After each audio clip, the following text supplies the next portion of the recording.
डिसेंबरला ख्रिसमस अर्थात नाताळ हा सण अकोला शहर आणि जिल्ह्यातही मोठ्या हर्षोल्लासात साजरा करण्यात आला। यावेळी ख्रिश्चन बंधू भगिनींनी एकमेकांना विविध भेटवस्तू, शुभेच्छा पत्रे देऊन परस्परांचे अभिनंदन केले। ख्रिसमस सणानिमित्त प्रार्थनास्थळे रंगरंगोटी आणि रोषणाईने झगमगून व उजळून निघाली। विविध ठिकाणी ख्रिसमस ट्री आणून त्यांच्यावर रोषणाई करण्यात आली। अनेक चर्चमध्ये येशूंच्या जन्माचे देखावे सादर करण्यात आले।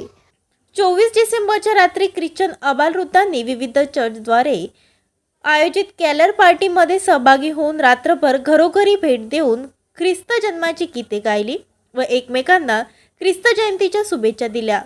सॅन्टा क्लॉजच्या वेशातील युवक युवती सर्वांचे आकर्षणाचा केंद्रबिंदू ठरले। सोमवारी 25 डिसेंबरला सकाळी सर्वच चर्चमधून प्रार्थना सभांचे आयोजन केले होते। चर्चमधून धर्मगुरूंनी ख्रिस्त जन्मावर आधारित संदेश दिले। चर्चेमध्ये यावेळी संडे स्कूल, महिला संघ, तरुण संघ यांनी ख्रिस्त जन्मावर आधारित गीते सादर केली। ख्रिस्त जन्मावर आधारित नाटिका, लहान मुले, महिला आणि पुरुषांसाठी विविध खेळ स्पर्धा, एखाद्या प्रेक्षणीय स्थळी सहल असे विविध धार्मिक आणि सांस्कृतिक कार्यक्रम आयोजित केले जातात। 30 डिसेंबर रोजी प्रार्थना सभेनंतर अनेक चर्चमधून चर्च सदस्यांनी सहभोजनाचा कार्यक्रम आयोजित केला होता। 31 डिसेंबरच्या रात्रीही पुन्हा वॉश नाईटचे आयोजन केले होते। कॅरोल पार्टी घरोघरी जाऊन नववर्ष स्वागताची गीते सादर करतात। 1 जानेवारी हा नववर्ष दिनही ख्रिश्चन धर्मीय एखाद्या सणाप्रमाणे साजरा करतात। ख्रिस्त जन्मोत्सव संपूर्ण सप्ताह साजरा करण्यात येतो।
बातम्या आणि घडामोडी बघण्यासाठी महाराष्ट्र मेल या चॅनलला लाईक आणि सबस्क्राईब नक्कीच करा।